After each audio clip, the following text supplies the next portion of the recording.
मुझे असाइनमेंट्स की जरूरत है। मेरे पास एक फैमिली है जिसका ख्याल मुझे ही रखना है। मेरा इकलौता सोर्स ऑफ इनकम बीसीसीआई से मिलने वाली 30,000 रुपए की पेंशन है, जो काफी नहीं है। मुझे मदद की जरूरत है। दोस्तों, ये कहते हुए हमें बहुत अफसोस हो रहा है कि ये स्टेटमेंट उस खिलाड़ी के हैं जिसे एक समय भारतीय क्रिकेट का सबसे चर्चित क्रिकेटर, खर्चीला इंसान और सेंटर ऑफ अट्रैक्शन पर्सनैलिटी कहा जाता था। मगर वो खिलाड़ी यानी विनोद कांबली आज फाइनेंशियल क्राइसिस से गुजर रहे हैं और हालात ये हैं कि कांबली को अब सामने आकर मदद के लिए गुहार लगानी पड़ रही है। कांबली के ये बुरे हालात भले ही बहुत से समझदार इंसानों के लिए गैर जिम्मेदारी के हश्र वाली मिसाल में बस एक और नाम हो, लेकिन बहुत से भारतीय क्रिकेट प्रेमियों के लिए कांबली की ये हालत दिल दुखाने वाली है। तो ऐसे ही क्रिकेट फैंस के लिए क्रिकेट माइंड अपने क्रिस्पी अंदाज में एक ऐसी वीडियो लेकर आया है जिसमें हम कांबली की जिंदगी के बदतर से बेहतर और फिर बेहतर से बदतर होने तक के सफर पर नजर डालेंगे। हम जानने की कोशिश करेंगे कि कांबली के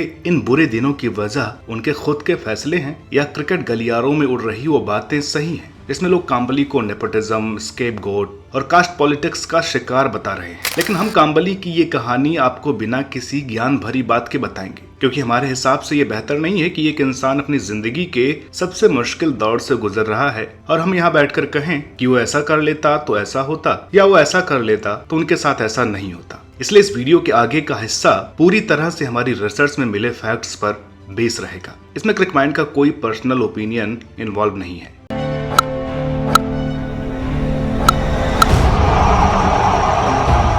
तो दोस्तों, विनोद कांबली की कहानी को दुनिया अक्सर अर्जुन और एकलव्य के साथ तोलकर देखती है, जहां एकलव्य विनोद कांबली और अर्जुन सचिन तेंदुलकर को बताया जाता है। मगर यहाँ सवाल ये खड़ा होता है कि गुरु द्रोणाचार्य कौन है। तो इस कहानी में भी एक गुरु जरूर हैं, मगर उन्होंने गुरु द्रोणाचार्य की तरह विनोद से ऐसी कोई दक्षिणा नहीं मांगी जिसके बाद कांबली का बुरा दौर शुरू हुआ हो। बल्कि सचिन और कांबली के गुरु रमाकांत आचरेकर ने तो इन दोनों को अर्जुन की तरह माना और एक बार कहा था कि कांबली सचिन से ज्यादा बेहतर था। मगर उस इंटरव्यू में ही आगे रमाकांत आचरेकर ने कहा था कि कांबली में प्रतिभा ज्यादा थी, लेकिन जब उसे फेम मिली तो उसका वक्त मैदान से ज्यादा शीशे के सामने से गुजरने लगा। कोच रमाकांत आचरेकर की कही बात आज ये आर्टिकल लिखते हुए लौट लौट कर याद आ रही है, क्योंकि जब सचिन और कांबली ने स्कूल के दिनों में हैरिस शील्ड के एक मैच में 644 रनों की पार्टनरशिप कर सिर्फ नेशनल नहीं इंटरनेशनल लेवल पर भी चर्चा बटोरी थी, तो शायद ही किसी ने सोचा होगा कि उस मेहनती कांबली को कभी पैसों के लिए मोहताज होना पड़ेगा। और पैसों की कमी की ये बात तब तो शायद कांबली ने भी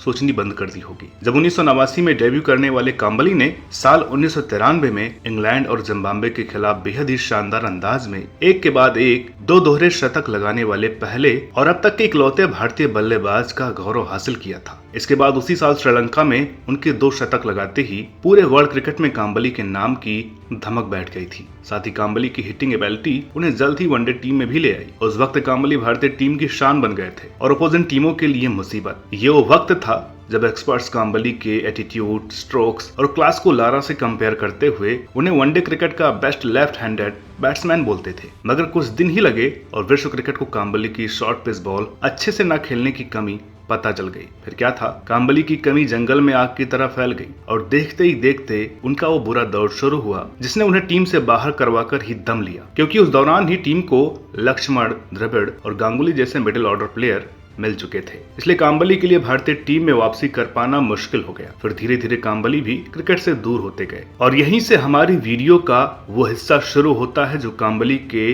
बैंकक्रप्ट होने की कहानी को समेटे हुए है। दोस्तों, इंडियन टीम से दूर होने के बाद का वक्त हो या फिर रिटायरमेंट के बाद का दौर, कांबली लगातार खबरों में रहे, क्योंकि एक खिलाड़ी जिसने 17 टेस्ट में 1084 रन अभी तक भारतीय टेस्ट क्रिकेट इतिहास की बेस्ट एवरेज 54.2 के साथ बनाए हों और साथ ही ईडन गार्डन पर रोते हुए कांबली के साथ पूरे देश की सिंपैथी हो, तो कोई भी चैनल उन्हें अपने साथ जोड़ना चाहेगा। सीधे सीधे कहें तो कांबली 2000 में अपना आखिरी इंटरनेशनल मैच खेलने के बावजूद से काफी वक्त तक डिमांड में रहे। यही वो वक्त था जब दुनिया में गले में गोल्ड चेन, कान में ईयररिंग्स और हाथ में अंगूठी पहने विनोद को कई बार स्क्रीन पर रोते हुए देखा। कभी कांबली 1996 वर्ल्ड कप सेमीफाइनल हार के लिए रोते, तो कभी सचिन की विदाई पर कांबली की रोती हुई तस्वीर वायरल हुई। मगर कुछ भी हो, कांबली खबरों में लगातार बने रहे। उस दौरान ही बॉलीवुड में भी हाथ आजमाया। वहीं से फैंस को कांबली की स्टाइलिश बियर्ड और स्टाइलिश लुक्स यानी कि ग्लैमरस लाइफ की झलक देखने को मिली। कांबली के अंदाज से लगता था कि वो कितने खर्चीले हैं और इन सब में ही कांबली अपने बैंक बैलेंस पर